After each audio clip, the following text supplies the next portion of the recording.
দুনিয়া তো আসলে কিছুই না।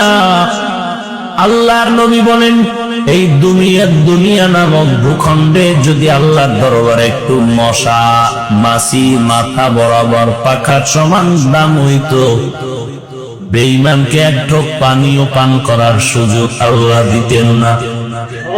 দুনিয়া নামক ভূখণ্ডের কোন দাম আল্লাহর দরবারে নাই। আল্লাহ তাআলা বলেন, হে মানুষ, আমি আল্লাহ সবাইকে দুর্বল করে বানাইলাম। ওয়া খুলিকাল ইনসানু যাঈফা, আমি ইনসানটাকে আমি আল্লাহ দুর্বল করে বানাইলাম। কেমন দুর্বল? ইনসানের মতো দুর্বল জমিনের মধ্যে আসমানে আর কেউ নাই। কেমন দুর্বল বলে, আল্লাহর বানানো ক্ষুদ্রতম পিপীলিকার কাছেও দুনিয়ার মানুষগুলো বড় দুর্বল। মানুষ নিজ হাতে বানায় 1 টাকা 2 টাকা দামের বেলেট তৈরি করে, ওই বেলেটের কাছেও মানুষ দুর্বল। আল্লাহ বলেন, এতই যে দুর্বল, মানুষ একা একা স্বয়ং সম্পূর্ণভাবে চলতে পারবে না, সবাই সবার কাছেই টাকা। মানুষটা যে কতই দুর্বল। 10 তলা বিল্ডিং বানাইছে মানুষ, ওই বিল্ডিং এর একটা ইটের তলে ইট পড়ে গেলে মানুষ মারা যায়। ইট বানায় মানুষ, আবার ওই ইট দিয়েই মানুষ মরে যায়। বিদ্যুৎ আবিষ্কার করলো মানুষ, এই বিদ্যুতের স্পর্শে মরে যায়। এরে নবীর উম্মতের দল, এই দুর্বল মানুষটা এত দাম বলে, কেমন দাম বলে, জমিন ও আসমানের মধ্যে মানুষটার মতো দামি আর কেউ নাই। 4টা কসম করে আল্লাহ বলেছে, ওয়াত্তিনি ওয়াজ্জাইতুন ওয়া তুরি সিনিন ওয়া হাদাল বালাদিল আমিন লাকাদ খালাকনাল ইনসানা ফি আহসানি তাকবীর। আল্লাহ 3-এর শপথ করলেন, জাইতুনের শপথ করলেন, নিরাপদ শহর মক্কার কসম করলেন। আল্লাহ 4 জিনিসের শপথ করে বলেন, তুরে সিনার কসম করে বললেন, মানুষের মতো সুন্দর করে আমি আর কোন প্রাণীকে সৃষ্টি করি নাই। আল্লাহর বান্দা স্ত্রীকে একদিন ডেকে বলে, তুমি যদি চন্দ্রের থেকে সুন্দরী না হও তাহলে তুমি তালাক। কথাটা বলার পরে মাথা গরম হয়ে গেল, কি বললাম, কি হয়ে গেল? কেউ তো ঠান্ডা মাথায় তালাক দেয় না। জমিনের মধ্যে যত তালাকের ঘটনা হয় সবাই বলে মাথা গরম ছিল, কি বলেছি খেয়াল ছিল না। এখন মাথা আরো গরম। দৌড়াইয়া গেল মাদ্রাসার আলেমদের কাছে, একটু ফাতোয়া দেন, আমার স্ত্রীকে আমি আবেগে বলেছিলাম, তুমি চাঁদের থেকে যদি সুন্দরী না হও তো তুমি তালাক। আলেমরা বলে, তো তোমার স্ত্রী চাঁদের থেকে সুন্দরী হবে না। এটা তো বিবেক এমনি বুঝতে পারে, বাস্তবে একটা জিজ্ঞাসার কি আছে, তো তালাক হয়ে গেছে। মাথা গরম হয়ে গেল আরো, কি বললাম, কি হয়ে গেল, কপাল বড় খারাপ। মনটা খারাপ করে যখন বিদায় নেয়, অল্প বয়সের আল্লাহর গোলাম ইমামে আজম আবু হানিফা সামনে দাঁড়ায়, ডাক দিয়া বললেন, কি ব্যাপার? বলে, তুমি শুনে কি লাভ? বলে, শুনতে তো বাধা নাই। বলে, আবেগ বলে, আমার স্ত্রীকে আমি বলেছিলাম চাঁদের থেকে সুন্দরী যদি না হও তো তালাক। বলে, মাদ্রাসাওয়ালারা কি বলেছি? বলে, তালাক হয়েছে। ইমামে আজম আবু হানিফা বলেন, না না, তালাক হয় নাই। চলো আলেমদের কাছে যাই। উলামায়ে কেরামদের দরবারে চলে গেলেন আর বললেন, কি বলেছেন? বলে, তালাক হয়েছে। আমি নু'মান ইবনে সাবিত বললাম, তালাক হয় নাই, কোরআনের দলিল দিচ্ছি, শুনে নাও। আল্লাহ চার জিনিসের শপথ করে বলেছেন, মানুষের মতো সুন্দর আর কোন প্রাণী আল্লাহ কোন বস্তু বানাননি। অতএব মানুষ হলো সকলের সুন্দর। চাঁদের থেকেও মানুষ সুন্দর, সূর্যের থেকেও মানুষ সুন্দর। সুন্দরবন এত সুন্দর না, মানুষটা যত সুন্দর। অতএব আপনার স্ত্রী কোরআনের আয়াত অনুযায়ী অনেক সুন্দর, চাঁদের থেকেও সুন্দর। কোরআনের আয়াত তালা কায়নায় চলে যায়। তিনি হলেন ইমামে আজম আবু হানিফা। কেউ যদি আজ এই আবু হানিফারে গালি দেয়, তার দিকে তাকাইলে অটোমেটিক অন্তরে কষ্ট জমা হয়ে যায়। লাকাদ জানাল বিলাদ ওয়া মান আলাইহা ইমামুল মুসলিমিন আবু হানিফা। আবু হানিফা বুদ ইমামে বাসফা সিরাজ উম্মতানে মুস্তফা। লাকাদ জানাল বিলাদ ওয়া মান আলাইহা ইমামুল মুসলিমিন আবু হানিফা। এরে নবীর উম্মতের দল, মানুষটা যে কতই যে দুর্বল, মানুষের মতো দুর্বল জমিনের মধ্যে কেউ নাই। আবার মানুষের মতো জমিনের মধ্যে দামি আর শ্রেষ্ঠ কেউ নাই।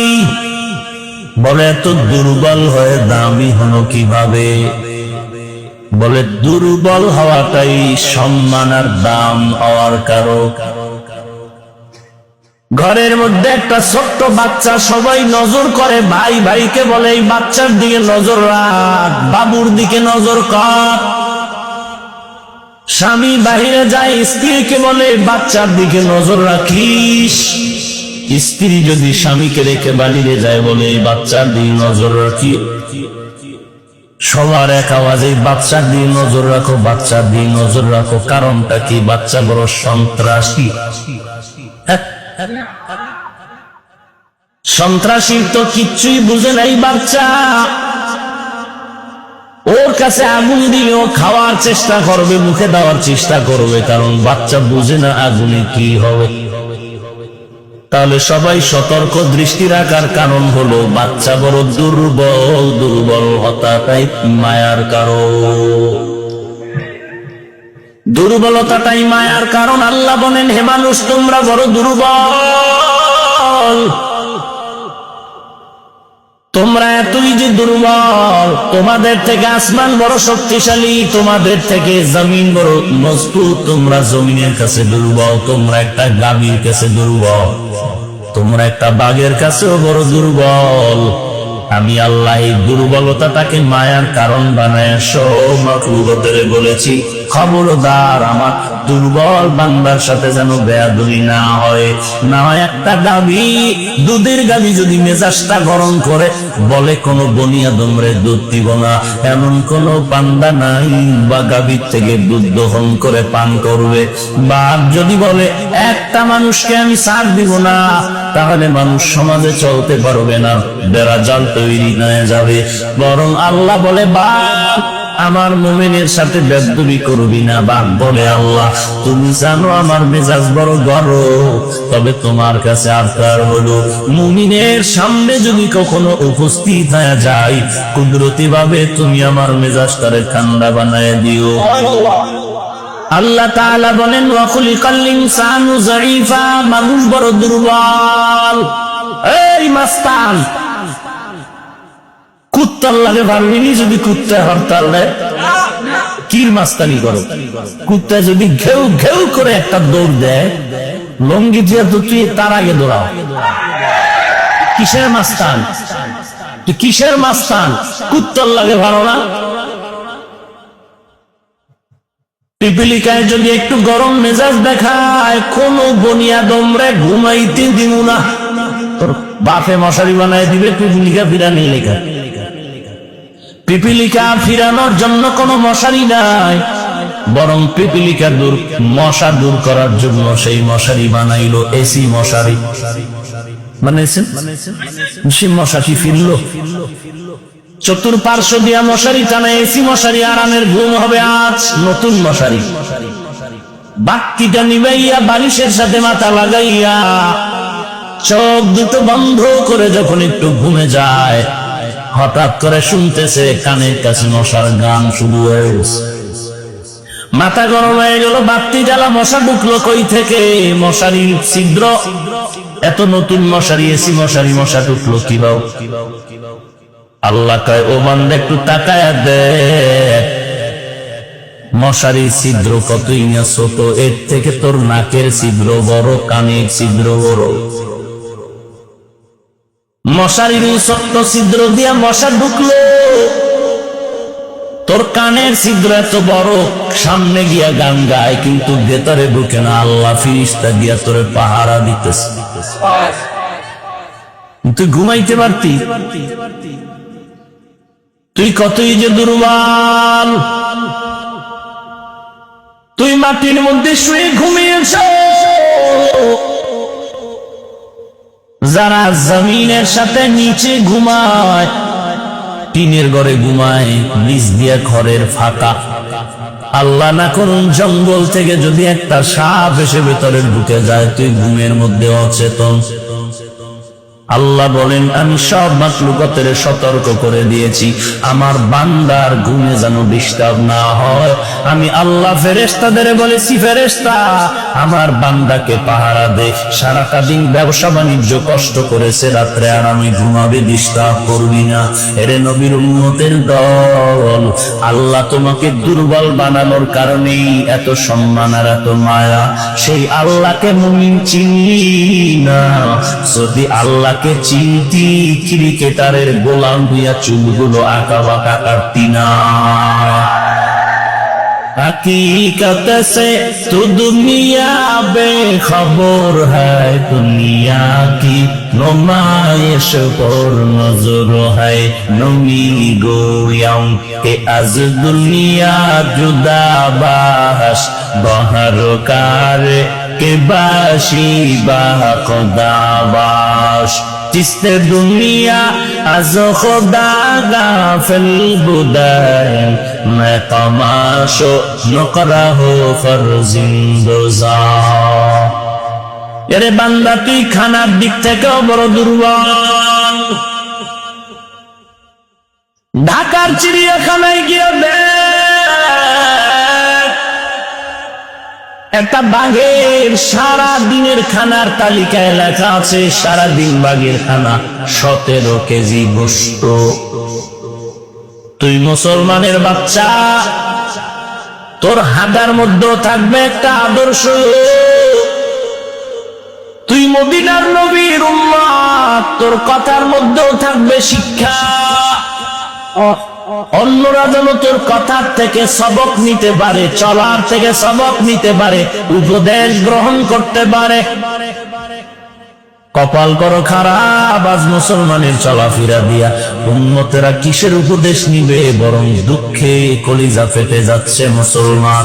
তোমার চলাফেরা দেখলে বেঈমান পর্যন্ত আসতে থাকে। বেঈমানরা তাকায় তাকায় হাসে আর কয়, দেখ আমরা হিন্দুরা এক ধর্ম পালন করি, বৌদ্ধরা আলাদা ধর্ম পালন করে, খ্রিস্টানরা আর একটা ধর্ম পালন করে, ইহুদিরা আর একটা ধর্ম পালন করে। এর বড় আমরা কোনো না কোনো ক্ষেত্রে এক ময়দানে এক প্লেটে খানা খাই, অথচ মুসলমানের ধর্ম এক, আল্লাহ এক, নবী এক। এরপরও দেখ এরা কুকুরের মতো নিজেদের মধ্যে কামড়া কামড়ি করে।